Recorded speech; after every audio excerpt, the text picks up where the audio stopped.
On refait le Mac, le podcast chaque semaine. Vous retrouvez sur le site www.onrefaitlemacom, le débat high-tech numéro 1 en France. Cette semaine, on va s'intéresser à la concurrence de l'iPhone. Elle a des ambitions. Tout de suite, c'est le sommaire. Le Galaxy S5 débarque en force et l'occasion est belle pour la fine équipe dont refait le Mac de le faire monter sur le ring pour affronter l'iPhone 5S. Le nouveau poids lourd de Samsung va-t-il mettre KO le champion d'Apple? L'étalon coréen va-t-il rafler la couronne du meilleur smartphone? Va-t-il encaisser les coups donnés par ses redoutables challengers que sont le HTC One M8 et le Sony Xperia Z2? Débat. Et n'oubliez pas, notre partenaire WD vous offre 2 disques durs MyCloud d'une capacité de 2, 3 et 4 Tera en répondant à la question qui vous sera posée en fin d'émission. On refait le Mac épisode 165, Galaxy S5, iPhone 5S, le match.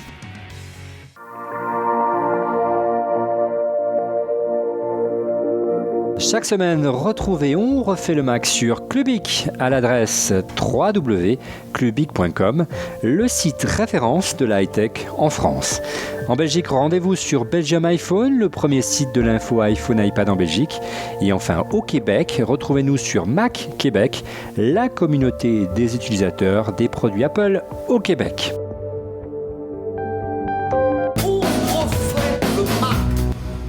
Avec comme invité cette semaine, comme chroniqueur en duplex, il est où l'ami Driss Abdi? Il est en Islande, je crois. Qu'est-ce que tu fais là-bas, Driss? Eh ben écoute, je suis venu ici prendre des photos. Tu es venu ici faire des photos? Eh ouais, j'en ai plein de matériel et voilà, j'ai profité d'un voyage en Islande pour prendre des photos. Bien, donc en plus d'être un fanat de photos et de jeunes filles blondes, je l'ai vu en préparant l'émission, on ne me la fait pas.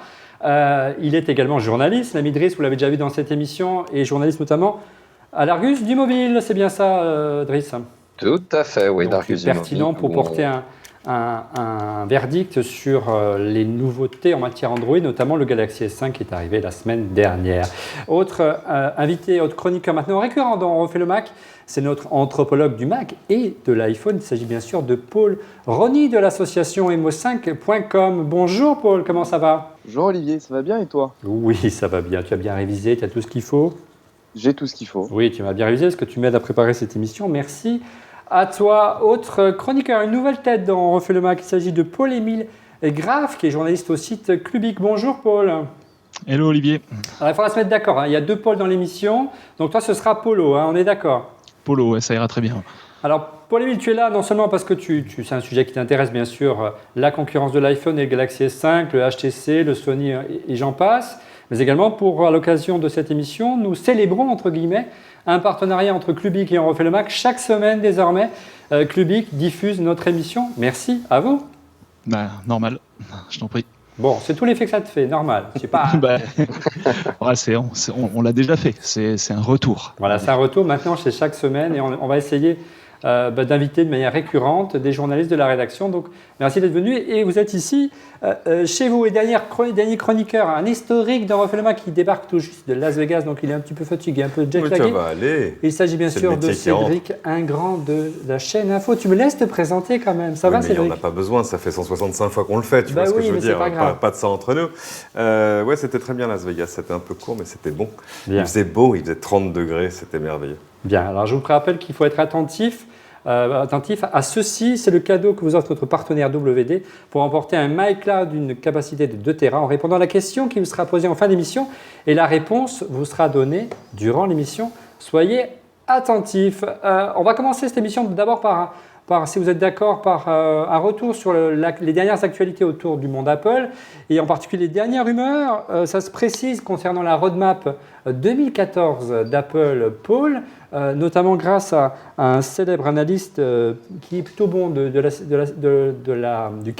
cabinet d'analyse KGI, qui a sorti carrément la roadmap complète d'Apple. Tu y crois ou pas? Tu nous résumes ça en quelques mots? Il a sorti une esquisse de roadmap un petit peu qu'il a essayé de faire lui-même, je pense. Je trouve que le troisième quarter est extrêmement chargé. Ça me paraît assez peu probable. Est-ce que tu peux rappeler la roadmap en 2 mots, Paul? Alors la roadmap, c'est en gros au troisième trimestre fiscal, donc entre avril et fin juin.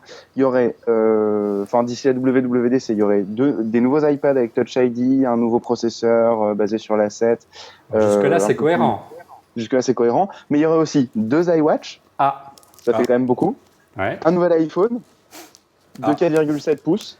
Et il garderait le dernier iPhone façon phablette de 5,5 pouces pour le mois de septembre, novembre, octobre. Donc, on va rester plutôt sur cette info, l'arrivée de, non pas d'un, Cédric, mais de 2 nouveaux iPhones possibles. Que dire de plus ? Et des iPhones qui rompraient avec ce format qui s'arrête à 4 pouces. Là, c'est le chrono qui tourne. On est déjà en retard, mais tout va bien. Ça va dans le sens de l'histoire qu'Apple monte en gamme avec l'écran. Ça va dans le sens de ce qu'ils auraient. Alors, ça va dans le sens de ce qu'on se dit depuis 2 ans. Ouais. C'est-à-dire, en fait, à chaque fois, c'est comme ça. C'est qu'Apple finit par faire the right thing, comme on dit, mais toujours avec un an de retard sur ce qu'on aura attendu. C'est the right moment, Cédric. Un peu plus que ça parfois quand on parle de la télé, par exemple. C'est pas tant un écran plus grand, il manque en fait plusieurs formats. Je pense qu'il faut offrir le choix. Il y a plein de gens qui sont absolument ravis du 4 pouces. Ils n'ont pas envie d'avoir plus. Et pourtant, la comparaison est compliquée parce que quand tu arrives en magasin, c'est quelque chose qui les dessert de manière évidente. Quand tu as d'un côté un iPhone et de l'autre côté tous les téléphones dont on va parler ce soir, par exemple, la différence physique, elle est là. D'abord, tu as ce grand écran et ça manquait. Du coup, un agrandissement de l'écran de l'iPhone, mais ça, c'était non seulement le sens de l'histoire et le sens de ce qu'Apple faisait déjà. Ça veut dire que le téléphone lui-même grandirait un petit peu, mais je pense qu'ils essaieraient de gagner de la place sur les bords pour gagner encore plus de taille d'écran. Et puis, un simili-phablette, parce que 5 pouces 5 aujourd'hui, c'est presque plus un phablette. Un phablette maintenant, c'est 6 pouces et au-delà. Alors, on va en parler avec Paul Rony de la cohérence des différents écrans. Mais avant d'en arriver là, un petit mot avec Polo de Clubic. Polo, concrètement aujourd'hui, est-ce que tu penses qu'un constructeur peut se positionner sur le marché du haut de gamme sans proposer des tailles d'écran qui soient supérieures à du 4 pouces, concrètement ? Non, enfin là, c'est-à-dire que maintenant, tout le monde s'y est mis et finalement, il est vraiment temps pour Apple d'adopter un peu ces stratégies, ça paraît évident. Driss, de ton côté, ton opinion, ça te semble assez logique ? C'est aussi, oui, c'est le cours de l'histoire. Aujourd'hui, il y a une demande des clients pour ces smartphones avec des grands écrans, donc forcément, faut y aller. Mais tout en gardant, quand tu disais tout à l'heure aussi, là tout à l'heure j'étais avec une demoiselle, tiens, pour le coup, qui me disait, moi je trouve ça trop gros ce téléphone que tu as. Non, c'était en tout bien tout honneur. Elle me disait effectivement, oui, ces téléphones-là sont très bien. Pour moi, c'est trop gros, donc il faut avoir une gamme, hein, clairement une gamme, et pas un seul téléphone où ce sont uniquement les composants qui se différencient. Il ne veut pas avoir une double lecture. Concrètement, Paul, c'est pas évident pour Apple de monter en taille d'écran parce que pendant des années, ils ont claironné qu'ils ne voulaient pas trop multiplier les tailles d'écran pour avoir une certaine facilité pour les développeurs et pour les utilisateurs notamment.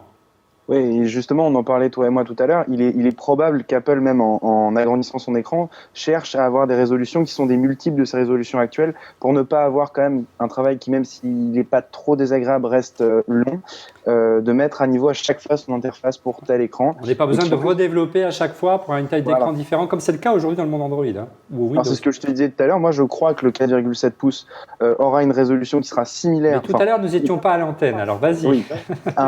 Il aura une résolution qui sera un multiple de celle de l'iPhone 5 actuel, mais je pense que le modèle phablette se calera, lui, sur un format qui sera plus proche de l'iPad et que Apple mise sur les applications universelles pour ce modèle-là. Ouais. On aura une réponse très rapide.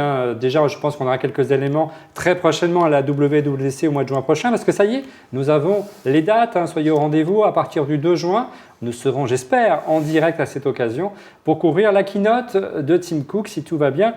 D'ici là... Un truc quand même sur la roadmap telle que l'a publiqué AGI, on parlait, il y a les iWatch, il y a toutes les choses qu'on attend, c'est-à-dire on croit savoir ce à quoi peut ressembler un iPhone 4 pouces 7, un iPhone 5.5. Les iWatch, on attend de voir pour acheter. Les nouveaux iPads, on est plutôt dans l'upgrade, mais il y a quand même un truc dans cette timeline qui est absolument passionnant. Alors, il y a un upgrade de l'Apple TV, ça, on n'en parle même pas. Il y aurait, hélas, allez, à la rentrée, septembre, le truc que j'ai envie d'acheter cette année. Un redesign du MacBook Air en 12 pouces. Aujourd'hui, il existait en 11 et en 13. Il y a Paul Rony qui fait « Ah ouais ». Et Paul Rony, il fait toujours « Ah ouais ». Ultra Slim MacBook. Alors une upgrade de MacBook en plus fin et puis une MacBook Air upgrade qu'on imaginerait être un MacBook Air mais avec un écran Retina et en plus fin et en 12 pouces. Ça, Plus j'achète. léger, moins cher, avec un écran Retina. On n'a pas dit moins cher. Ah, pardon. Ici, on a dit moins cher. Si, Ah bon désolé. Ouais, les bah, rumeurs mais ont dit moins cher, ouais. Ouais, mais je suis pas sûr que Tim Cook soit d'accord. Mais bon, on va voir. On connaît le niveau de marché Apple. Ce sera Avant le 3e anniversaire de mon MacBook Air, je crois qu'il est Ouais, je temps. crois que le La mien retraite aussi est arrive, proche. commence à être au bout. Il va falloir penser à en changer. On va parler un petit peu des petits objets qui tournent sur cette magnifique table du Studio 26 de Victor Image. On a réuni sur ce petit objet tournant le meilleur de ce qui existe aujourd'hui sur le marché d'Android et qui constitue aujourd'hui les concurrents les plus importants. Ils sont même leaders du marché en France aujourd'hui, Android par rapport à iOS. On a bien sûr le Galaxy S5 qui vient tout juste d'arriver de Samsung, le dernier HTC, le One M8, et puis Cédric, on vient juste de recevoir, exclu Lulu. Presque exclu, parce qu'on l'a déjà vu dans les salons, le Z2 de Sony, Voilà. qui est la remise à jour. On connaissait très bien le On va Z1. pousser un petit peu la Mais il luminosité, est d'ailleurs, magnifique, mais et puis dans un design Sony que je trouve très réussi, et qui est en plus totalement cohérent avec le design des tablettes qui sont sorties en même temps. tout en vert, magnifique. Donc voilà, en gros, vous avez tout le haut de gamme d'Android aujourd'hui, avec les deux nouveautés que sont le M8 et le Galaxy S5. Et le Z2, et puis bon, chez LG on est toujours sur le G2, mais dont on vient d'apprendre de manière, pour ainsi dire, officielle qu'il aurait. Alors il y a un G2 Pro, mais on ne sait pas s'il va sortir chez nous, et quel dommage parce qu'il est magnifique. Mais le G2 de toute A priori, façon, il arrive Ah, chez ça y est. nous, Ça, c'est Pro. Ouais. c'est une super nouvelle parce qu'il est absolument magnifique. Et ce G2 là, lui, aura une mise à jour très claire, mais plutôt au mois de juin-juillet. Alors concrètement, ce Galaxy S5 qui vient tout juste d'arriver, en deux mots, Driss, il remplace le Galaxy S4. Quel bilan on peut en tirer? Le S4 n'avait pas vraiment créé un engouement très fort comme avait pu créer dans le passé les différents modèles de Galaxy de chez Samsung, notamment le Galaxy S2 qui avait moins créé un choc et surtout le Galaxy S3. C'était, comme tu l'as dit, c'est le S2 qui a créé un choc parce qu'il y a eu une rupture au niveau du design en particulier.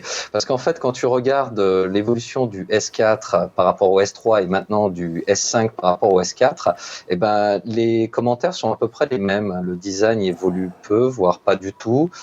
C'est surtout, je pense au S4, ce qui avait été amélioré, c'était les applications. Donc là, on a l'impression que Samsung continue tranquillement sur sa lancée. Ils ont plus tenté d'améliorer l'existant que de revenir avec quelque chose de tout à fait nouveau. Donc, quand on l'a vu, notamment avec Cédric à Barcelone, c'est vrai qu'on était un peu resté sur notre faim au niveau du design. On s'attendait notamment à un écran ultra HD, etc. Et donc, c'est comme on le dit souvent, c'est encore une évolution en douceur. Alors l'évolution en douceur, Driss, on le voit du premier coup d'œil, parce qu'on voit que le design est très cohérent par rapport à l'ancien modèle que je vais chercher là. Désolé pour la caméra. Alors regardez, ça c'était le Galaxy S2 de notre chef. Non, 3. 3, 4. 4, pardon. On s'en sort plus. Tu vois, on va y Le arriver. chef 4 à producteur, Jeff Didlow, qui nous l'a passé pour l'occasion. Donc on est assez cohérent. Il est un peu plus grand, il est un peu plus carré, dirons-nous, que ce modèle-là, mais on reste Cédric, dans le design et dans le form factor des produits de chez Samsung, de l'entrée de gamme jusqu'au haut de gamme. Il grandit un peu, l'écran grandit un peu aussi, mais voilà, l'effet de famille, enfin tu vois, on voit bien que la pomme n'est pas tombée très très loin du pommier, même si il y a des couleurs différentes, il y a un bleu très joli. Il y a surtout un Gold is Best, absolument magnifique, dans un doré beaucoup plus, dans un doré beaucoup plus saoudien que celui de l'iPhone, tu vois, un truc qui claque, quoi, vraiment, un doré presque rose, enfin voilà, très joli, avec ce dos effet cuir piqué, on va dire, qui est un peu déroutant au début, mais en fait qui est très agréable en main. Donc voilà, mais évidemment, les gens qui disent je ne veux pas un téléphone en plastique, d'abord ils peuvent plus acheter un iPhone 5C, mais on va y venir. Je suis sûr qu'on va y venir. Alors il y a vraiment un effort qui a été fait. Mais je pense qu'il y a un effort qui a été fait sur la légèreté. Voilà, sur la légèreté, il y a un effort qui a été fait. Il se passe quelque chose. Il y a un effort qui a été fait également au niveau du dos, puisque c'est ça qui a le plus évolué. Mais ça reste quand même des matières plastiques, entre guillemets, Polo, de Clubic.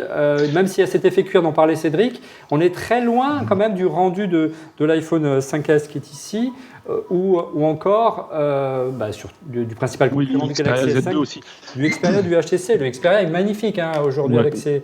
Vas-y, montre-le. Avec ses revêtements en verre. Est-ce qu'aujourd'hui, on peut se positionner autour de 700 € sans abonnement avec un produit intégralement en plastique, concrètement? Oui, pour moi, le problème, c'est pas tant le plastique que le design, en fait, parce que tu peux avoir des produits en plastique, mais qui ont un design vraiment très sympa. Là, c'est-à-dire qu'au niveau du design, ça reste un avis très personnel, mais quand tu le vois comme ça avant d'allumer l'écran, parce que l'écran tabasse quand même pas mal, tu as pas tout de suite le sentiment d'être en présence d'un téléphone haut de gamme. Et ça n'a pas vraiment rapport avec le plastique, mais plus pour moi, c'est plus une question de design que de matériaux en fait à ce niveau-là. Et c'est peut-être ça le problème en fait pour moi. Paul, on parlait justement que l'iPhone 5C existait aussi en plastique. Apple a adopté le plastique, Paul Rony, a adopté le plastique il y a quelques mois pour l'iPhone 5C. Alors pourquoi critiquer Samsung et pas Apple? Est-ce qu'il s'agit véritablement de la même catégorie, de la même finition, ou il y a eu un effort particulier fait par Apple sur le traitement du plastique, de la part de Jonathan Ive notamment? Ça n'a pas du tout le même effet, le même rendu. L'iPhone 5C apparaît presque poli en fait. Il y avait eu, je me rappelle, des reviews où ils disaient on dirait de la céramique, machin. Bon, sans aller dans cet extrême-là, le plastique de l'iPhone 5C fait beaucoup moins, un peu moins de cheap. Je suis désolé d'en revenir à ça, et je pense que c'est fait. Il y a un traitement vernis un peu particulier en tout cas. C'est ça, et je pense que c'est dû au fait aussi que le dos de l'iPhone 5C n'est pas amovible, donc Apple peut se permettre de faire des coques. D'ailleurs, cette vidéo, on voit la construction de l'iPhone 5C. Apple, je pense, mais un peu plus. Enfin, il y a plus d'épaisseur. Enfin, c'est pas du tout le même rendu. Après, le plastique a aussi ses avantages. Oui, bien sûr. Ouais. Entièrement d'accord. Ouais, le plastique a ses avantages en matière de légèreté, de solidité également, mais après, effectivement, il y a le design derrière, et là, c'est peut-être plus problématique dans le cas de ce téléphone. On le voit, quand on prend en main le HTC et le Samsung, ou même l'iPhone, il y a une vraie différence en termes de poids. Je cherche Oui, tu as un HTC One M8 dans les mains, ou l'Xperia Z2, là, tu vois tout de suite à quoi tu as affaire, quoi, clairement, avant même de le démarrer. Le poids d'un smartphone, c'est une expérience subjective. Tu vois, c'est un peu le kilo de plomb contre le kilo de plume. C'est-à-dire que le poids tel que tu le perçois va dépendre aussi de la taille de l'appareil. C'est-à-dire que là, l'appareil est tellement grand que quand tu le prends dans les mains, même si le poids n'est pas si différent de certains de ses concurrents, tu as l'impression d'avoir un appareil léger dans les mains. Et donc, je pense que c'est un choix absolument délibéré de la part de Samsung. Est-ce qu'il n'y a pas un risque, Cédric, Polo ou Driss, concrètement, avec ce form factor? On voit beaucoup d'arrivées de téléphones chinois, voire des téléphones français qui ressemblent un petit peu à ça. Est-ce qu'il n'y aura plus une capacité de différenciation aussi forte que par le passé chez Samsung qu'un HTC aujourd'hui qui fait un produit qui est très proche de celui d'Apple, et on rajouterait la pomme, on s'y croirait? Oui, mais je pense que c'est un faux débat, parce que par exemple, si tu dis que le HTC ressemble très fort à un iPhone, c'est pas pour ça qu'il se vendra comme l'iPhone. Enfin, il y a des aspects qui n'ont rien à voir. Il manque. Je parle même pas du produit. Des aspects qui dépassent le produit. C'est-à-dire que quand Samsung lance son nouveau flagship, il le lance dans, je sais plus, 174 pays le même jour. Donc on est en train de parler de toute façon d'une force de proposition marketing, commerciale et de distribution qui a absolument rien à voir. Et puis du pouvoir de la marque. Driss, Polo, la concurrence possible des Chinois dans les produits ressemble beaucoup à ceux de Samsung. Il y a un vrai danger pour Samsung, plus que la concurrence traditionnelle qui viendrait plutôt d'Apple notamment. Le danger, il est plutôt de la Chine. Le péril chinois en clair pour Samsung?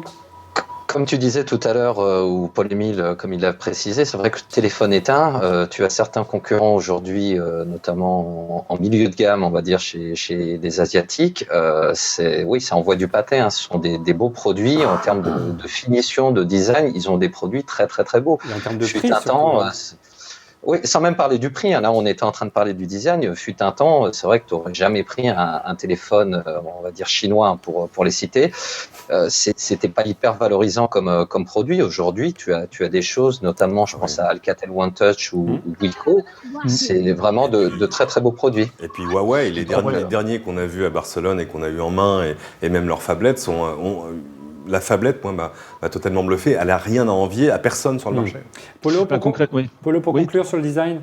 Oui, enfin, je voulais juste rapidement dire que pour moi, le péril chinois, c'est pas versus Samsung, c'est versus tout le monde, quoi. Enfin, c'est tous les autres constructeurs qui peuvent en avoir peur, très clairement, et pas uniquement Samsung. Enfin, Samsung n'a pas plus de raison qu'un autre constructeur d'en avoir peur, quand bien même le design est peut-être un peu moins bon que les autres. Revenons un instant sur l'avantage quand même d'avoir ce type de design, c'est que la trappe est totalement amovible, on peut retirer la batterie. Ça, c'est un argument fort par rapport au HTC et à Apple aujourd'hui, qui ne permet pas cette fonctionnalité puisque la batterie est coincée dans le châssis. C'est un châssis monocoque unibody sur l'iPhone et sur le HTC. Là concrètement, c'est un vrai avantage ou ça reste encore un avantage marketing dans les usages? Est-ce que vous voyez autour de vous ou chez vos lecteurs, par exemple chez Clubic, Polo, des gens qui achètent plusieurs batteries? Moi personnellement, j'ai jamais vu ça. Alors les lecteurs préfèrent en général avoir la possibilité avoir une batterie amovible, ça c'est clair. Ensuite, en termes d'usage, moi personnellement, je me suis amusé à faire ça à l'époque des Windows mobiles. Enfin ça remonte vraiment à très loin. C'était vraiment nécessaire. Oui, bah, c'était vraiment nécessaire. Ça tenait pas du tout la charge. Alors voilà, tu avais ton dock qui te permettait de recharger ton PDA et en même temps une batterie secondaire. Et là, c'était vraiment bien utile.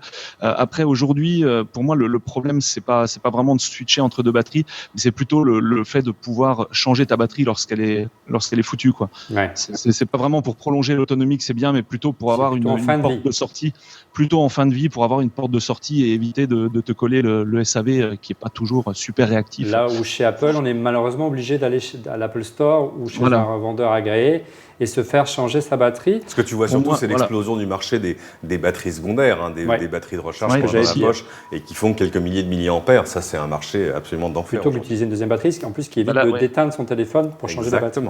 Là, tu as une porte de sortie. Maintenant, dans le cas d'un smartphone étanche, ça pose une autre question.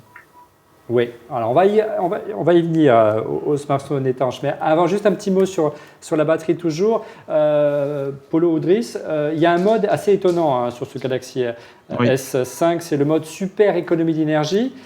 C'est assez étonnant, moi ça m'a bluffé. Lorsque j'ai fait le test pour le magazine iCreate, on était à peu près à 30% d'autonomie. Je suis passé en mode super économie d'énergie. Il m'a annoncé 4 jours d'autonomie. C'est assez épatant. Ça marche comment, Polo, Driss ? Eh ben en fait, moi je l'ai utilisé lundi en arrivant ici parce que j'avais plus de batterie justement, il me restait 3-4% et j'avais besoin de contacter des gens. Concrètement, ce que ça fait, c'est que ton affichage passe en monochrome. Ça désactive pratiquement toutes les fonctionnalités sauf les plus essentielles et ça te permet de continuer à téléphoner, envoyer des messages, les applications essentielles de ton smartphone. Ouais, c'est-à-dire que l'écran pas monochrome, on coupe le Bluetooth, on coupe tout ce qui serait susceptible de causer, je dirais, une déperdition d'énergie. Ça concrètement, Paul Rony, c'est une simple bonne idée en fait. C'est pas forcément une technologie qui permet de faire ça. Est-ce qu'on peut faire l'équivalent aujourd'hui? Un utilisateur d'iPhone peut faire l'équivalent s'il le souhaite aujourd'hui, Paul? Non. Enfin, on peut s'amuser à désactiver le data, le Bluetooth, le Wi-Fi, tout. Mais au final, ce sera jamais la même efficacité que ce mode-là, qui est, je suis d'accord, absolument bluffant et une excellente idée. Et on aimerait bien la retrouver sur l'iPhone. Pourquoi il est parfois bon d'avoir ce qui se fait.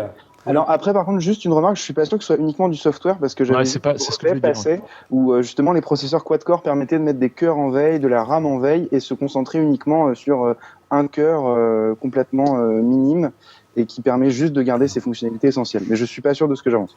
Tu as également l'écran où avec le Super AMOLED, si je dis pas de bêtises, les pixels noirs sont éteints, donc ça c'est aussi un avantage de leur côté. Ça c'est vraiment la vraie bonne idée du Galaxy S5 en fait.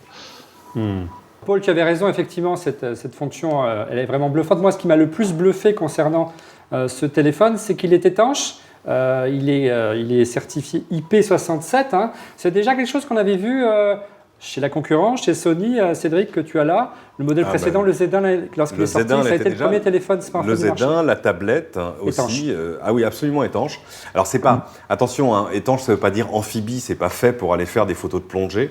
Ça veut dire que ça va résister à une chute dans le lavabo, ça va résister à de la pluie sans problème, à des éclaboussures, aussi à la poussière qui pourrait aller avec. En clair, c'est quelque chose que tu peux emporter à la plage, même si quand tu as ce si joli truc en verre, t'as pas envie de le frotter contre le sable. Il y a des normes là-dessus. Là, la norme dont on parle, c'est IP67, c'est des niveaux de résistance. En gros, ça va résister X minutes à 1 mètre sous l'eau. Demande à tous les gens qui ont un jour laissé tomber un iPhone dans le lavabo ou dans les toilettes ou sous la douche ou ailleurs. C'est un marché extraordinaire. Ça devrait quasiment être automatique. C'est-à-dire que les technologies qui permettent de faire ça, même au niveau des composants, elles existent depuis des années. Il y a même des startups qui font ça, qui vous proposent de faire résister vos composants à ce genre de choses. C'est un traitement. C'est une sorte de vernis. Alors c'est un traitement et puis aussi il faut aussi qu'il y ait des features un peu physiques pour éviter que l'eau ne s'engouffre à l'intérieur. Mais concrètement, c'est vrai qu'il n'y a aucune raison pour qu'Apple ne suive pas cette tendance. Là encore, c'est une question c'est le fait la poule et c'est quand est-ce que ça arrive. Moi, je m'attendais honnêtement à ce que ça arrive dans l'iPhone 5, voire à la rigueur dans le 5S, mais de manière évidente. C'est-à-dire voilà, à partir de dorénavant, votre iPhone il résiste à l'eau. Non. Comme disait Paul, peut-être un an plus tard quand tout le monde l'aura fait. Exactement. Pourtant, le surcoût il est minime. Moi, j'ai reçu un message d'Apple. J'ai reçu un petit. Regardez, je vais vous montrer. J'ai reçu un petit sachet de l'Apple Store du coin. Regardez, c'est magnifique. L'Apple Store de l'Opéra ou du Louvre, je ne sais pas. Il faut regarder. Et dedans, il y a quelque chose qui ressemble à une sorte de vase ou d'aquarium. Donc, on va faire le test. On va voir si effectivement il faut. Allez, on jette le sachet. Si vraiment les téléphones vont résister, alors je vais en mettre qu'un seul parce que l'HTC, le pauvre, je ne suis pas sûr qu'il puisse résister au choc. Non, il ne peut pas. Non. Alors là, il y a une vidéo qui tourne, on va la laisser tourner. Alors je vérifie bien que tout est bien colmaté. Vous avez quand même un petit détail qui est important. C'est ici, je reviens Sur dans la prise dans USB, cadre. ouais. Vous avez quand même une petite écoutille, une petite trappe sur la prise Petite USB trappe.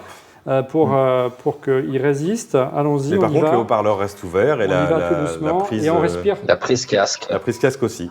Voilà, il ne rentre pas complètement, mais on y va. Voilà. Et ben Bon, voilà. Ça va, pour l'instant, il tient le choc. On va attendre, on va attendre quelques secondes. La norme, il résisterait 30 minutes à l'immersion périscopique et jusqu'à 1 mètre de profondeur. Donc C'est fou parce que c'est des choses, tu faisais ça avec un téléphone, avec n'importe quel téléphone, il y a 2 ou 3 ans, Je le c'était remets. fini, c'était mort, ton téléphone était Voilà, je terminé. le remets. Non, faux, il y avait le Motorola Défi qui le faisait déjà il y a bien longtemps. Alors, il y avait aussi avant le Panasonic Eluga qui faisait ça. Alors voilà, sauf Dont la alors, diffusion était évidemment, confidentielle, par contre. bien sûr, sauf on va dire appareil spécialisé, voyez-vous. Ouais. C'est vraiment fait pour C'est une le demande de genre marché comme ça. japonaise. Hein. C'est Ouais. les Japonais qui demandaient énormément ça, les téléphones Absolument. étanches. Là-bas, c'est vrai que ça existe depuis longtemps. C'est pour ça qu'on le disait d'ailleurs. C'est arrivé d'ailleurs d'abord par Panasonic, Sony également. Ce sont les constructeurs japonais. C'est une feature que réclament les gens là-bas. Panasonic, Et ils font les toughbooks depuis plus de 15 ans maintenant. C'est-à-dire des ordinateurs tellement résistants que tu peux les laisser tomber. Moi, je Ordinateur, me la souviens, NSA. j'ai eu un toughbook dont je me suis servi pendant 2 ans comme cale-pied dans les avions, tu vois. Donc, Allez, je le sors, on va voir s'il marche toujours, si vous êtes d'accord. uh-huh. Donc l'écran est toujours allumé. Voilà, alors je vais essayer de pas mettre de l'eau sur mon iPad parce que sur mon MacBook, parce que lui, il résiste. lui, il n'aimerait pas. Donc vous voyez, ça fonctionne Ah ouais. toujours, il est toujours là. Alors une chose, ouais. c'est qu'il faut faire très attention au cache parce qu'il y a souvent Ouais. des problèmes quand Ici, vous là, ouais. envoyez le téléphone au SAV et qu'ils se rendent compte qu'il y a eu de l'oxydation. Bah là, la garantie ne joue plus. Ouais, d'accord. Bah, écoute, en tout cas, c'est remarquable. Donc on peut prendre son bain et le laisser tomber dans l'eau. Et Ça tu- nous change tu de n'en- l'iPhone tu où là, il y a n'en carrément mourras des pas. capteurs d'humidité. Donc, Maintenant, normalement, si tu ça fait- le sors de l'eau, tu peux lui passer un petit coup de sopalin, ça mange pas de pain. Ça fait son effet. Hein. Vous allez à la piscine et puis vous jetez à l'eau avec votre téléphone. Il y aura toujours quelqu'un pour vous dire vous avez oublié votre téléphone. Bien sûr. Ouais. Pour les autres, à l'époque, Non, tu avais la solution pochette plastique qui était Ouais. assez rudimentaire. Ah ouais, Allez-y, je c'était- le c'était nettoie en grotesque. attendant. Non, le plus drôle à la piscine, c'est de dire aux gens qui ont un iPhone 5, mais si, je vous promets, lui aussi, il est étanche, ça fait des années. Apple n'en parle Ils pas, vont pas c'est un t'aimer, là. sous-entendu. Je fais ma plonge, ne vous inquiétez pas.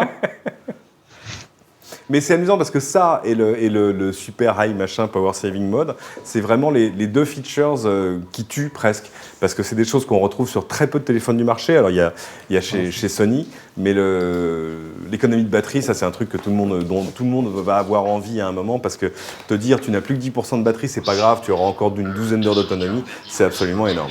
Tu parlais de qui- l'écoutille à un moment donné, il faut faire très attention donc à cette petite trappe Driss. Particularité du Galaxy S5, c'est qu'il a un port complet USB 3. Ce n'est pas un port micro USB comme on a sur la plupart Non, des téléphones. Exactement, c'est un port USB 3, donc comme les disques Large. durs qu'on a sur nos ordinateurs. Ce qu'il faut savoir quand même, c'est que c'est compatible avec le bon vieux port, la bonne vieille prise micro USB standard. La Donc on seule peut mettre les différence, deux, ça c'est si bien. vous branchez, voilà, donc pour charger, ça change absolument rien. En revanche, si vous faites des transferts de données, ça ira beaucoup plus vite en USB 3. Ouais. Alors, un petit mot sur ce port. Il y a beaucoup eu de débats autour du port d'Apple et le Lightning. Il y a aussi une volonté de l'Europe de définir, Cédric, un port commun à l'ensemble des constructeurs pour permettre un chargeur universel de batterie. Alors, qui va gagner? Est-ce que c'est plutôt l'USB? Est-ce que c'est plutôt le Lightning d'Apple? Personnellement, moi, du Lightning, j'ai été acheter cette semaine un petit adaptateur Lightning pour brancher mon iPhone dans ma voiture parce que j'avais l'ancien Ah oui, port. tu avais Alors j'annonce le prix, un petit adaptateur qui fait 20 cm, un adaptateur USB, Ouais. tout bête, 39 €. 39. Ah, pas mal. 39 €. Parce que, non, le plus beau, tu sais qu'il y a un petit adaptateur chez Apple qui est un adaptateur micro USB Lightning. Ouais. Donc c'est vraiment un composant qui est grand comme la moitié de longue du Non, pouce. mais il y a Hein. Ça pèse 1,2 g et ça coûte 29 €. Ouais. Donc au poids, c'est le truc le plus cher que tu peux trouver dans un Apple Store. Il se trouve que ça fonctionne très bien. Chez Apple. Ça fonctionne très bien, mais ça a un défaut évident, c'est que je l'ai acheté, je l'ai perdu. Hein. Que veux-tu qu'il arrive? Mais là, concrètement, si demain l'Union européenne force les constructeurs à se mettre d'accord sur un port unique, on n'aura plus ce genre de problème-là parce que payer 40 € un simple petit câble adaptateur pour brancher un iPhone sur un dock d'iPod. Oui, c'est mais quand même Apple un peu va pas se exagéré, forcer quoi. à faire autre chose que du Lightning. Il sera obligé. Hein. Ouais, Ah oui, mais ils Non. feront un adaptateur. Je Un suis pas adaptateur, sûr. oui. Ils feront un Exactement. adaptateur. Ils pourront faire un adaptateur Polo ou ils seront. C'est compliqué. Honnêtement, ça fait 20 ans qu'ils font jamais comme tout le monde et je les vois pas là maintenant comme ça d'un coup de baguette à faire comme tout le monde. Je ne sais pas. Sauf si ça devient la loi. Sauf si ça devient la loi. Si ça devient la loi, ça va être très compliqué. Alors ils vont traîner les pieds et ils vont chouiner. Après, tu mets un adaptateur dans la boîte ou tu. Parce que l'adaptateur, il y est déjà, hein, Polo. Tu as aujourd'hui dans les boîtes d'iPad ou d'iPhone un chargeur USB sur lequel tu branches un câble Lightning USB. Hein, donc, Oui, bien sûr. Alors peut-être qu'ils offriront l'adaptateur en Europe. Mais c'est vrai que c'est une bonne nouvelle. On a déjà des vues sur ce que serait cette nouvelle connexion USB universelle qui elle aussi serait auto-reverse. Tu vois ce que je veux dire? Tu n'aurais plus besoin de te dire à chaque fois non, c'est dans le mauvais sens. Sachant que Polo, on n'est pas sûr non plus que l'Europe garde le standard USB. Hein. C'est pas acquis non plus. De toute façon, comme ça vient d'être dit, le futur là de l'USB, l'USB tel qu'on le connaît à l'heure actuelle va disparaître progressivement pour passer sur une connectique réversible. Ça paraît certain. Alors après là, oui, est-ce qu'Apple s'y mettra ou pas, ça je ne sais pas. Mais en tout cas, ça va forcément évoluer à ce niveau-là. Et là, pour le coup, Apple aura eu de l'avance puisque cette connectique existe déjà depuis l'iPhone 5, quoi. Voilà. Alors, peut-être qu'ils vont offrir le standard ce genre de connectique, quoi. Ça, j'en doute un peu chez Apple. Alors parlons vraiment de ce qui constitue, Cédric, la marque de fabrique de Samsung, ce qui a vraiment permis à Samsung de tailler des croupières à Apple, on peut le dire, c'est l'écran, bien sûr. C'est un fabricant d'écran. Ouais. C'est le premier constructeur à avoir compris avec LG, si je me souviens bien, de la pertinence d'offrir un smartphone avec un écran plus grand. Alors, que penser de cet écran-là? Moi, c'est évidemment, moi qui viens de l'iPhone et qui est habitué d'un écran de 4 pouces, je fais waouh! C'est vachement confortable et agréable, hein, notamment pour la table. Il y a la taille, mais il y a la taille, mais il n'y a pas que ça, parce que la qualité de l'écran est absolument démente. Moi, je me souviens au lancement du Galaxy S4, on avait quand même tous été très agréablement surpris par la qualité de l'écran, qui était vraiment magnifique. Depuis, ça n'avait pas beaucoup bougé, sauf peut-être avec le Note 3. Et là, il y a encore une marche qui a été franchie. Alors, des gens plus calés que nous et qui ont de vraies bandes de tests disent que l'écran est 22% plus lumineux que le précédent. Enfin, en clair, Samsung est numéro 1 des écrans dans le monde, de toute façon. L'AMOLED, là-dessus. C'est de l'AMOLED dessus. Oui, Super AMOLED. Super AMOLED. Alors, ça fait tellement longtemps que c'est du Super AMOLED que ça pourrait être du Super AMOLED. Mais ils n'ont pas changé de branding là-dessus. Mais l'écran est d'une qualité d'enfer. Il a perdu un tout petit peu en résolution, en densité. En densité. Parce qu'en fait, le Retina on est resté sur la même résolution et l'écran a grandi un tout petit peu. Donc, je crois qu'on est passé de 441 à 432 points par pouce. Enfin, de toute façon, tout ça est ridicule. Ouais. Parce que ton œil ne fera jamais la différence. Ouais. Non, l'écran est absolument sublime. L'écran est d'enfer. Et il est beaucoup plus lisible qu'avant aussi dans des conditions de lumière compliquées. Enfin, il y a beaucoup d'efforts qui ont été faits de ce côté-là. Moi, j'ai trouvé vraiment ça remarquable. Polo, c'est compliqué aujourd'hui pour quelqu'un qui est habitué à ce type d'écran, surtout quelqu'un qui commence à prendre un peu de l'âge comme moi, qui a des difficultés à lire sur des petits écrans, de revenir en arrière et de prendre un 4 pouces. Le Galaxy Note 3 marche très bien chez les seniors, je pense. Ouais. Je te remercie. Mais c'est très difficile concrrètement pour un utilisateur d'un écran supérieur au 4 pouces de revenir au 4 pouces. C'est aussi une raison pour laquelle on peut s'attendre à ce qu'Apple suive cette tendance. Alors ça reste toujours une affaire de goût, hein. Comme on l'avait dit en début d'émission, tu as ceux qui vont préférer les grands écrans, ceux qui préfèrent les petits, mais c'est sûr que quand tu t'es habitué à un écran d'une telle diagonale, revenir sur du 4 pouces, ça fait un petit peu mal quand même, il faut bien l'avouer, oui.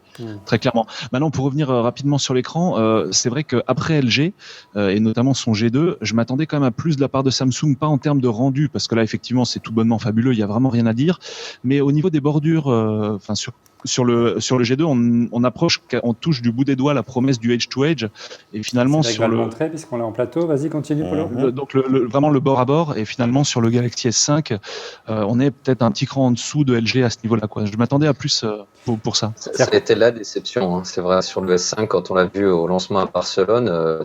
Tout à l'heure on parlait de la différence avec le S4. Si tu les mets tous les deux côte à côte, face avant, difficile de voir lequel est un S4, lequel est un S5, et on s'attendait vraiment un écran plus grand dans un format équivalent. Exactement ce qu'a fait G2. LG avec le G2, pardon. En rognant les bords vraiment au maximum.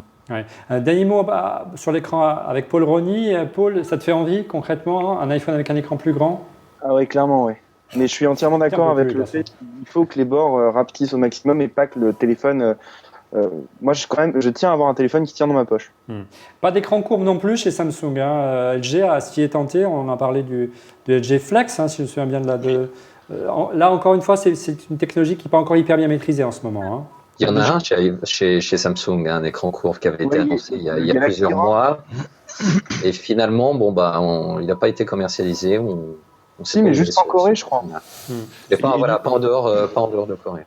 Et du côté de LG, le 720p. Donc apparemment, ils ne maîtrisent pas forcément la conception de tels écrans pour des fortes définitions. C'est en gros ce que je voulais dire. Effectivement, on ne peut pas monter en Full HD, donc ils ne maîtrisent pas encore. Mais c'est vrai que la promesse est belle aussi de pouvoir donner une forme à l'écran. On va voir ce que ça donnera du côté de chez Apple, j'espère en juin ou à la rentrée. L'autre fait marquant de sur l'arrivée de ce Galaxy S5, c'est l'arrivée d'un capteur d'empreinte digitale. Je ne sais pas où ils ont été pêchés l'idée. Concrètement, vous en avez pensé quoi de ce capteur d'empreinte digitale par rapport à celui qu'Apple baptise Touch ID? Désactivé. En tout cas, ce qui est remarquable, franchement, ce qui est remarquable, il n'y a pas du tout de malice de ma part. Samsung a réussi à répliquer Apple d'une manière très très rapide, Cédric, en quelques mois seulement. Au niveau industriel, c'est pas évident comme ça, à moins d'avoir décidé d'implémenter ce type de fonctionnalité en amont. On sait que la rumeur était là depuis longtemps chez Apple de l'arrivée de ce type de produit. Oui, mais là encore, tu le dis très bien, on ne sait pas à quel moment la décision a été prise. Donc il y a des choses que tu vois. Moi, je me souviens, quand tu as des discussions sur Twitter, quand il y a un nouvel appareil qui sort, parce que Samsung va sortir une feature que tu viens de voir dans un Apple qui vient de sortir, et les gens disent « Ah, ils ont copié !» Mais non, chérie, ça doit faire 24 mois qu'ils se sont dit « Tiens, ce serait bien de le faire », 18 mois qu'ils travaillent dessus, 12 mois qu'ils ont décidé de le mettre dedans, et 6 mois que c'est en fabrication. Donc voilà, ce côté de la course à l'échalote, si tu veux, c'est difficile à juger quand tu n'es pas à l'intérieur. Ouais. Vous en pensez quoi concrètement de ce lecteur empreinte digitale? Alors le fonctionnement, déjà, il y a un petit plus par rapport à Apple, c'est que le système est compatible avec PayPal, alors que chez Apple, on ne peut acheter que sur le store d'Apple, que ce soit l'App Store ou l'iTunes Store.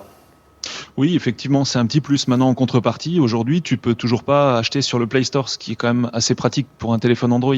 Mais ça, je pense que ça viendra avec une mise à jour. Hein. Il faut pas tirer à boulet rouge dessus pour cette raison-là. Je pense que ça viendra.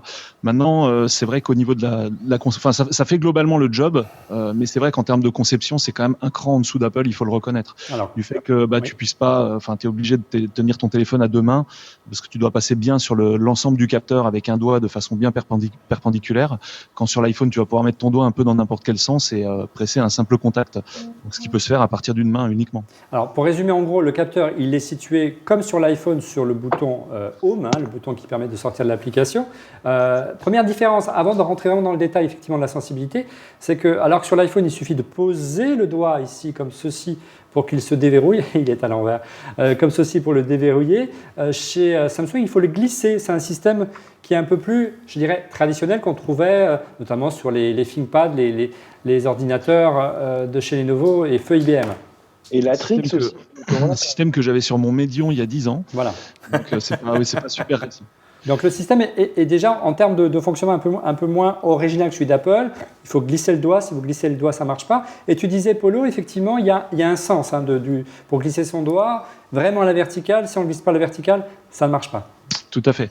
Là où du côté de l'iPhone 5S, tu vas pouvoir le positionner un peu dans n'importe quelle position, et ce qui fait que tu as besoin de tes deux mains avec le S5. Donc une main pour tenir l'iPhone, le Galaxy S5, et l'autre pour mettre le pouce bien à la verticale. Là, ce qui est important, c'est que si tu mets un petit peu le doigt de travers ou qu'il manque un petit morceau d'empreinte, ça ne fonctionne pas. Si tu te mets sur le côté du doigt, ça ne marchera pas. Ouais. C'est-à-dire si tu le passes comme ceci, si tu passes de gauche à droite comme ceci et de le passer comme ça ne marchera pas. Oui. Ce qu'il faut dire aussi, c'est que je ne pense pas que les deux capteurs coûtent le même prix, en fait, mais ça, c'est encore autre chose. Oui, non, ça semblerait que ce soit une technologie un peu plus conventionnelle, entre guillemets, qu'a utilisé Samsung. Il y a une possibilité apparemment de numériser les doigts pour scanner son pouce, je dirais, dans le côté, dans une diagonale et pouvoir scanner d'une seule main, comme je le fais tous les jours avec mon iPhone. Mais dans ces cas-là, la sensibilité est quand même moins bonne et le déverrouillage ne fonctionne quasiment une fois sur deux. Il y a un autre capteur qui est plus intéressant, c'est celui du rythme cardiaque. Driss, ça c'est aussi une grande tendance chez les fabricants de téléphones. Apple n'en a pas. Il est situé où ce capteur cardiaque, ce capteur de rythme cardiaque? Fréquence mètre.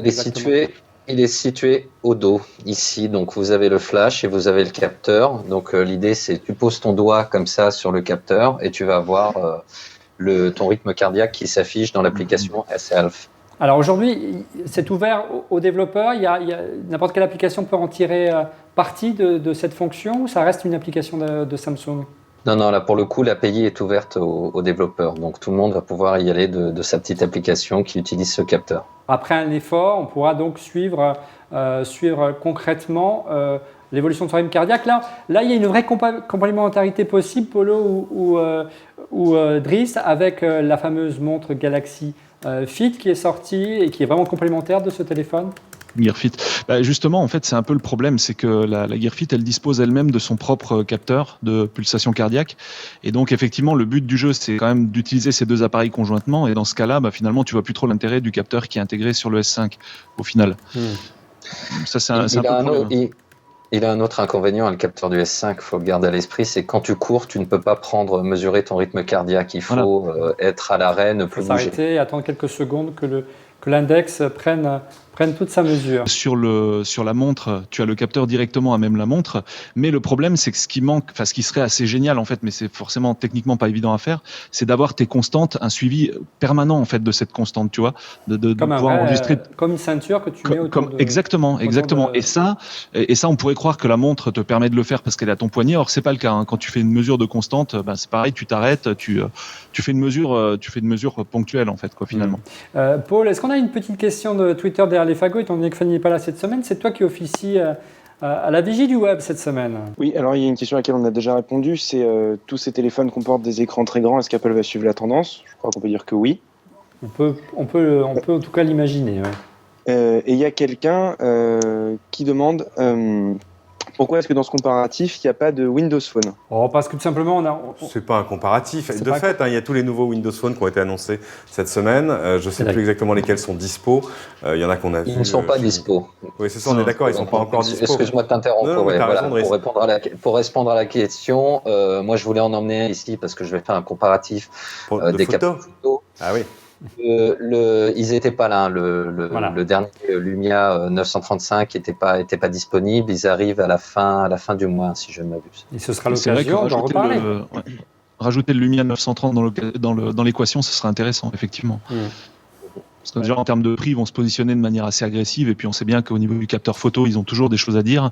Et en termes d'interface, il y a quelques petits changements ces derniers temps là, qui sont assez bienvenus. Alors, de la photo, justement, Polo, Habile Transition, on va y venir. Mais avant, je vous rappelle notre concours organisé avec notre partenaire WD pour remporter ce disque dur pour faire votre cloud personnel, le WD My Cloud. En répondant à la question qui vous sera posée en fin d'émission, il y a 2 unités qui vous seront offertes. Donc, soyez attentif, la réponse a été glissée durant cette émission. Alors on parlait avec Polo de l'appareil photo numérique.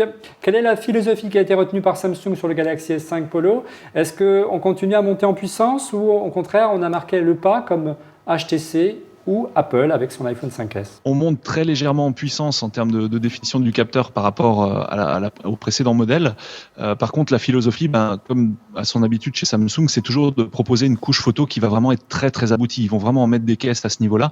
Et la personne qui n'en aura pas forcément l'utilité, elle les utilisera pas. Mais celui qui aime bien, c'est toujours un plus. Quand tu parles l'autre tendance, c'est bien sûr en 2 mots, c'est-à-dire des fonctions, des fonctionnalités, toutes les options. Voilà, les options qui vont permettre de faire tout un tas de choses. Bon, HDR maintenant c'est conventionnel, mais tout le reste. Et aussi, la petite tendance, c'est qu'on va suivre un peu la mode du litro qui commence à déteindre sur nos chers smartphones, qui va permettre de faire une mise au point sélective. Alors, on avait HTC qui avait un petit peu shooté le premier, et là, ils reviennent, eux, avec une autre technologie.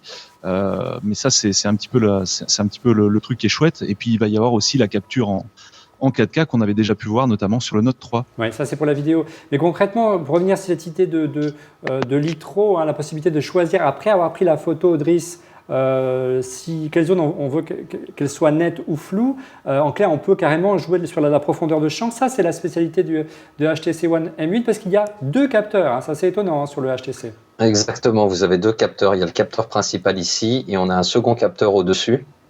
L'idée, c'est que ce capteur va capturer des informations supplémentaires de sorte à ce qu'ensuite on puisse jouer sur la photo, jouer sur la mise au point. Moi, je me suis amusé tout à l'heure avec ça, c'est vraiment super fun. Il y a aussi une espèce d'effet 3D, vous prenez votre photo et ensuite vous la bougez, vous voyez la photo sous différents angles. Donc, ce sont des petits plus comme ça produits vraiment sympas. Côté Galaxy S5, là par contre, avec un seul capteurs, on va prendre une rafale de photos pour lesquelles chacune des photos va avoir une mise au point différente, et c'est ça qui va permettre de faire la mise au point sélective par la suite. C'est un procédé un peu différent, quoi. Ouais. Moi, c'est le modèle je ne sais pas si vous êtes d'accord avec moi, mais le modèle qui m'a le plus fait plaisir en termes d'interface, où j'ai vraiment pris beaucoup de plaisir à naviguer dans les menus, et sachant que c'était un prototype, donc ce n'est pas un modèle encore vraiment abouti qu'on avait à la rédaction, c'est le Sony aussi. On sait que Sony, c'est aussi un grand fabricant de téléphones. Et les fonctions photo du Sony, c'est aussi excellent à suivre. Accessoirement, l'interface pour explorer les photos, où tu peux zoomer et dézoomer, alors il faut le montrer en vidéo, dans des bouquets de photos, c'est magnifiquement fait, ça n'a pas d'équivalent ailleurs. Comme quoi, il y a vraiment des choses intéressantes. Sony, ils ont encore une patte. Il n'y a pas qu'HTC. Et Samsung, tu parlais, Polo, de la caméra. Alors là, Samsung fait très fort. Hein. Il casse la baraque avec carrément un capteur 4K, filmé en 4K. Là, il y a intérêt à avoir de la mémoire, là, Polo. Hein. Oui, parce que là, tu vas atteindre les 50 mégas à la seconde quasiment. Oui, là, il faut d'autant plus de mémoire que le smartphone est vendu comme étant à 16 gigas. Enfin, il y aura peut-être deux modèles, il y aura peut-être le 32 gigas, mais tu as déjà 6 gigas qui sont bouffés par la surcouche. Donc là, c'est carte micro SD vivement recommandée. Par contre, le résultat, là, ça tabasse vraiment un maximum. Ouais. T'es pas à 60 images par seconde, mais c'est quand même assez impressionnant. Reste effectivement après la problématique finalement de toute la chaîne de produits. Qu'est-ce qui fait avec quoi tu vas finalement lire tes vidéos 4K en sachant que le taux de pénétration du marché des téléviseurs est encore pas vraiment au niveau de la HD actuellement. Bon. Oui, et puis on peut penser que Samsung va essayer de nous fourguer des écrans, t'inquiète pas, c'est prévu. Ça, oui. Concrètement, du côté de HTC, il y a aussi des efforts qui ont été faits au niveau du capteur vidéo. On reste dans la norme comme Apple du Full HD, Driss.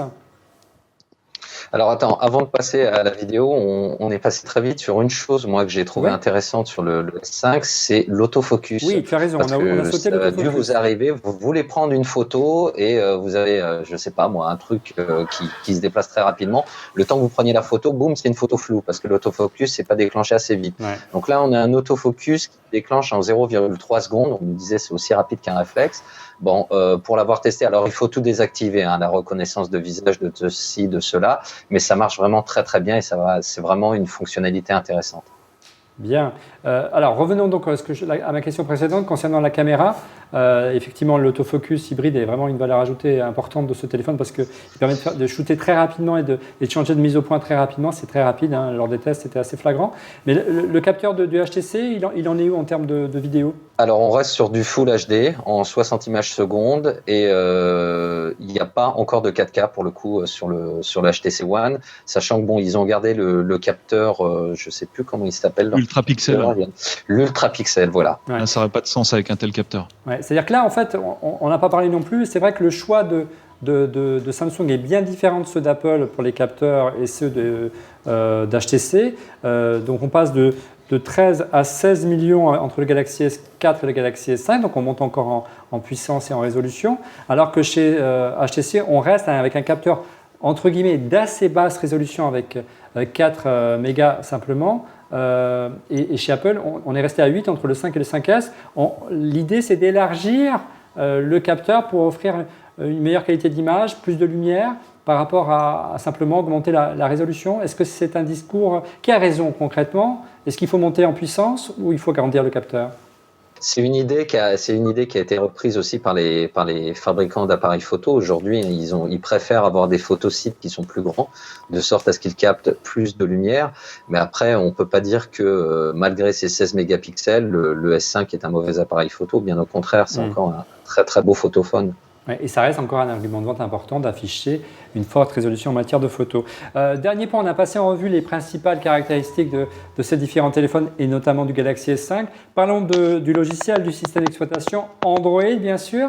Alors tous ces téléphones, que ce soit le Sony que Cédric a entre les mains, le HTC ou le Galaxy S5 sont équipés de la dernière version d'Android, Polo. Oui, KitKat. Tu vas retrouver ça sur l'ensemble des hauts de gamme maintenant. Mais avec évidemment à chaque fois la surcouche de chaque constructeur qui va tenter de faire la différence par rapport aux autres. Alors, la surcouche de chez Samsung s'appelle TouchWiz.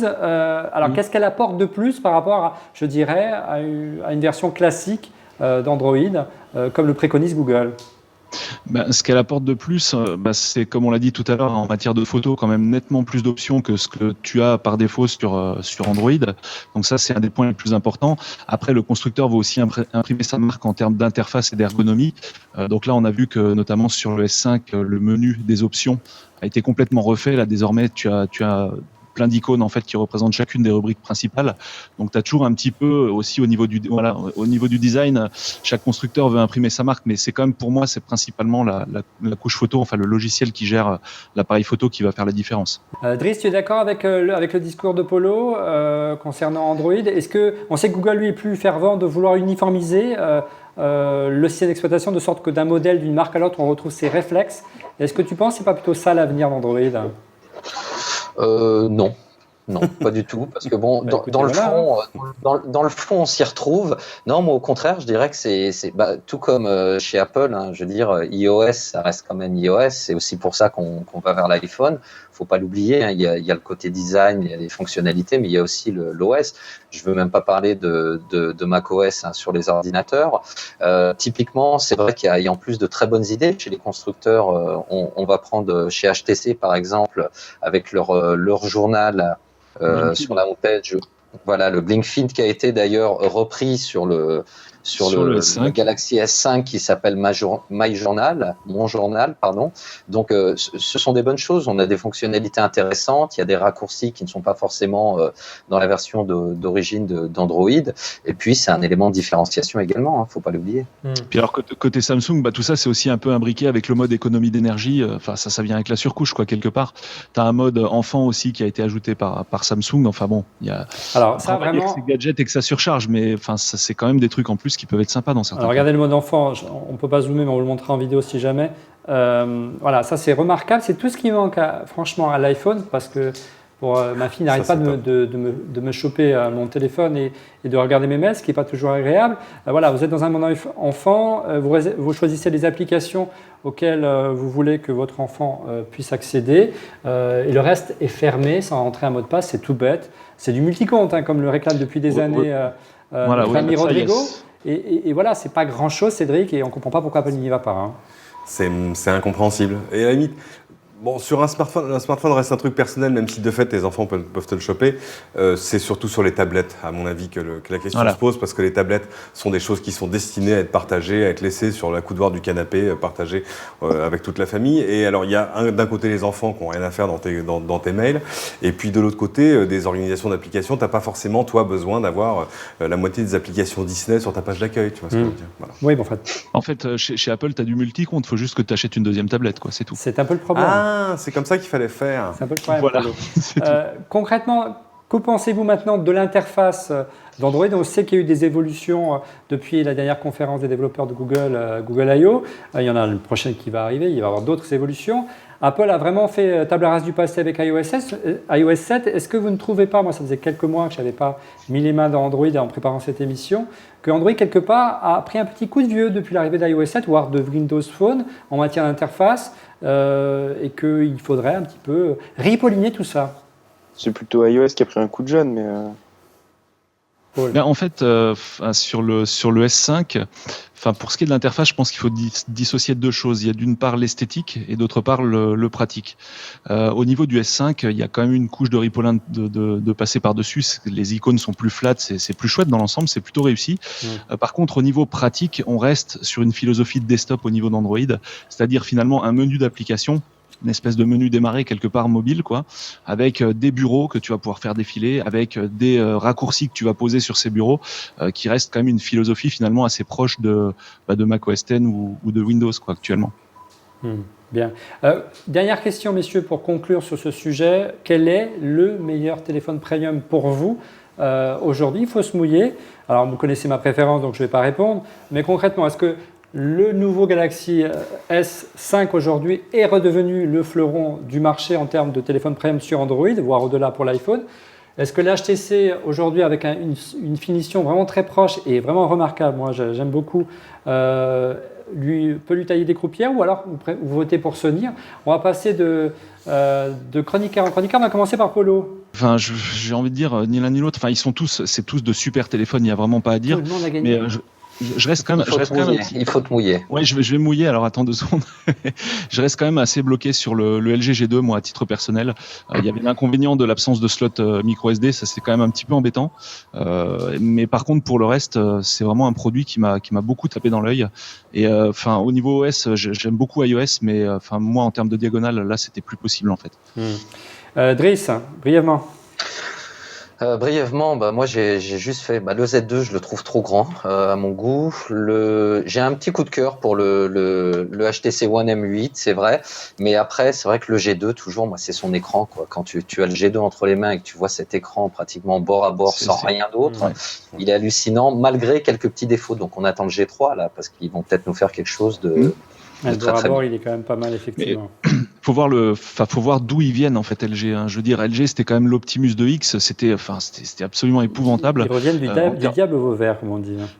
En termes d'interface. C'est très drôle. Olivier est en train de chercher les boutons du G2. Ils sont à l'arrière, Olivier. Il n'y a pas de en fait, tu double tapes sur l'écran. C'est ça la philosophie du truc. Ça a été pompé entre temps par d'autres. Alors, il est 20h21, nous sommes en retard.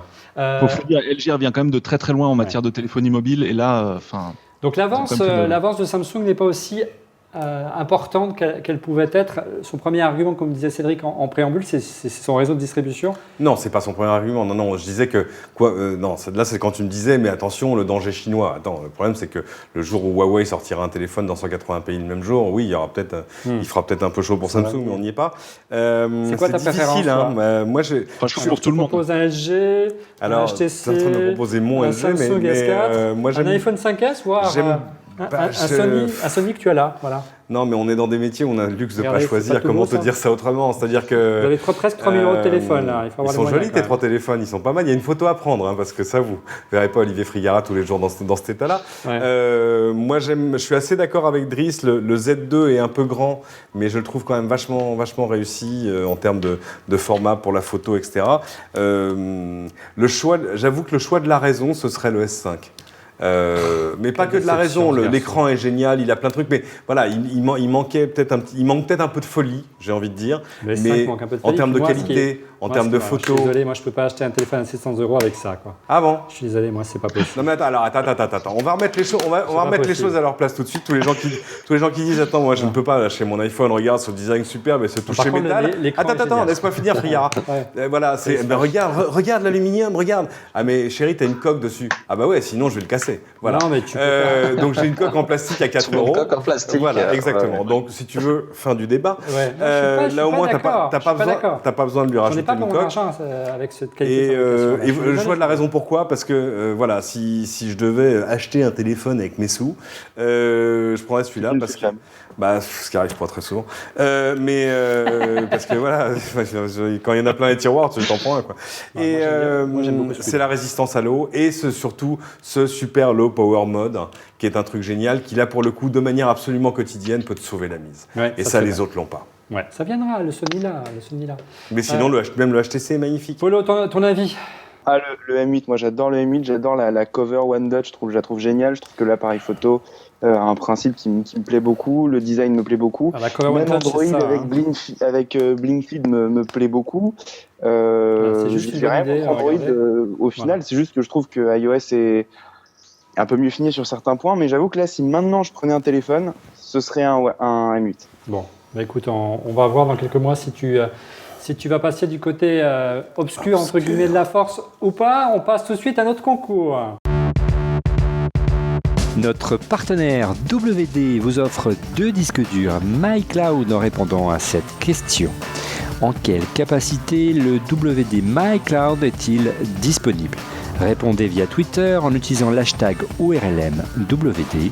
ORLMWD. Les noms des 2 gagnants seront donnés dans notre prochaine émission. Bonne chance. Voilà, soyez attentifs pour remporter ce magnifique cadeau, mais c'est pas tout. WD vous réserve également un bon plan. Jingle. Notre partenaire WD vous propose un bon plan exceptionnel. Vous disposez, vous et uniquement vous qui regardez On refait le Mac, d'une réduction de moins 20% sur le magasin en ligne wdstore.fr, www.wdstore.fr.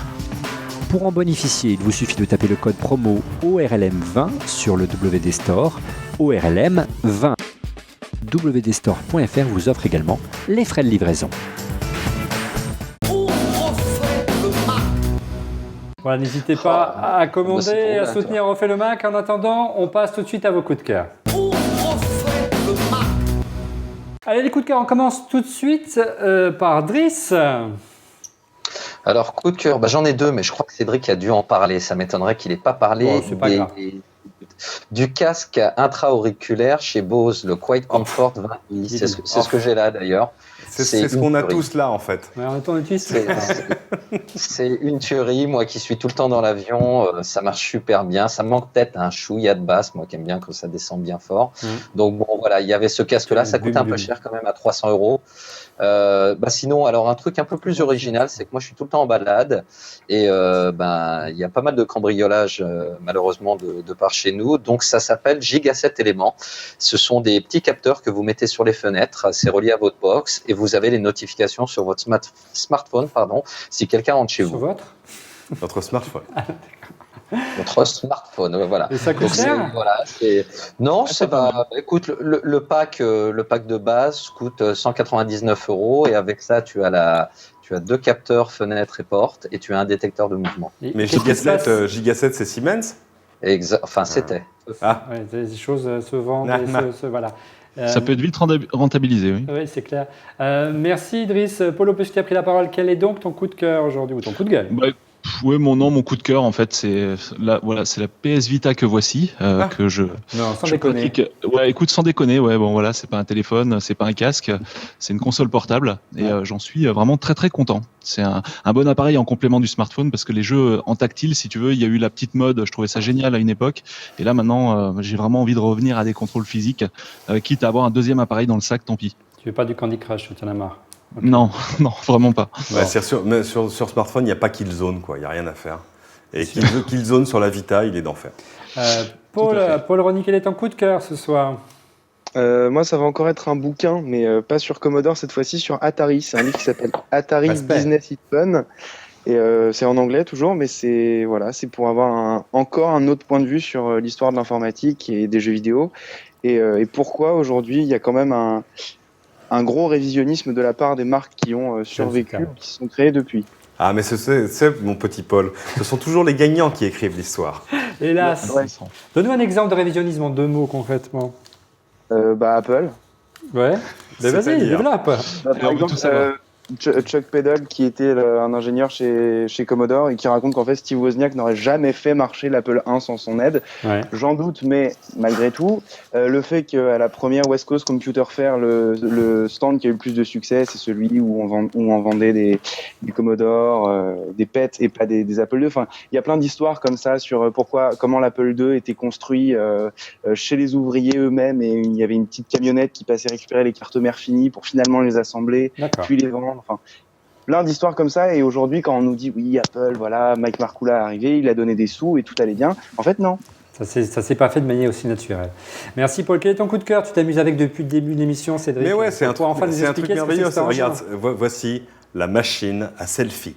En fait, c'est une petite perche avec au bout une petite fixation à vis sur laquelle tu peux fixer n'importe quel appareil photo, ça c'est standard, mais surtout il y a cette petite tête qui va permettre, par exemple, voilà, je te prends le Sony Z2 qui est ici, je vais le mettre dans le bon sens, et puis voilà, je vais essayer de pas le casser, et non, parce que t'inquiète pas, il y a des mousses, donc tu vises, voilà, ça c'est fait. Maintenant, appareil photo, c'est où l'appareil photo? Appareil photo, le voilà. Et soudain, voici la machine à selfie. Parce qu'évidemment, le problème, c'est que tu n'as jamais le bras assez long pour avoir... Surtout maintenant, où tu es... Et dans ce métier, c'est important d'avoir le bras long. Évidemment, où tu as des... Tu vois, elle est très bonne. Tout à coup, tu peux faire des choses avec un peu plus d'angle que de dire juste, tu vois, à bout de bras, genre, on voit pas ma tête. Tu peux faire des choses à plusieurs. Je te défends de me reprendre et de déformer mes propos. Et voilà, le tout avec une perche qui fait quoi, un peu plus d'1 mètre. C'est génial. Mais alors, évidemment, là, tu vas me dire, c'est bien, regarde. Et le son.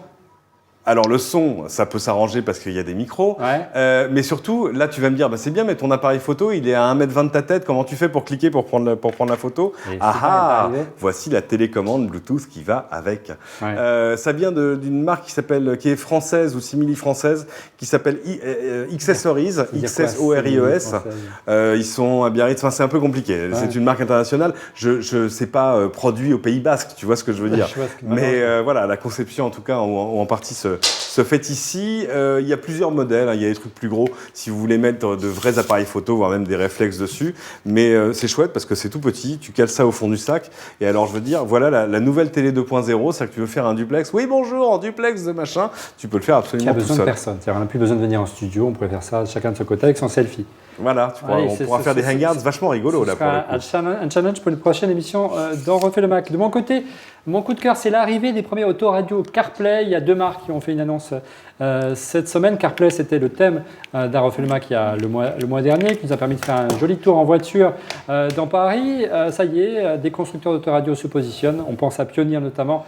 Et à Alpine, le prix s'annonce un petit peu salé, près de 679 € pour avoir l'écran déporté de son iPhone sur le tableau de bord de sa voiture. Mais ça marchera avec tous les automobiles et pas simplement sur les Mercedes ou Volvo ou encore Ferrari.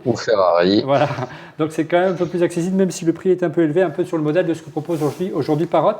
Avec la marque de Parrot, c'est pas Android. Astéroid. Voilà. Astéroid. Voilà, ça coûtera toujours moins cher qu'une Ferrari. Hein. Oui, ça coûtera toujours moins cher qu'une Ferrari. Voilà, nous sommes arrivés au terme de ce 165e épisode d'On refait le Mac. Merci de l'avoir suivi. Vous retrouvez nos acolytes chaque semaine dans On refait le Mac, à commencer par Adrice. Tu reviens quand tu veux. Hein. Tu reviens quand d'ailleurs d'Islande? Écoute, je repars après à New York, mais je reviens très bientôt. Ce sera avec plaisir. La vie journaliste de la presse high-tech. Bon, profite bien, tu croiseras Rodrigo à New York si tu le vois là-bas, c'est pour ça qu'il n'est pas là. Ce soir, Paul, tu reviens évidemment comme tu veux, parce que maintenant tu es un membre de la team On refait le Mac. Paul Rony, notre anthropologue du Mac, vous pouvez également retrouver sur son blog, Mac Coffee Talk, c'est bien ça, Paul? Tout à fait. Et Polo, merci, c'est une première et je trouve assez réussi.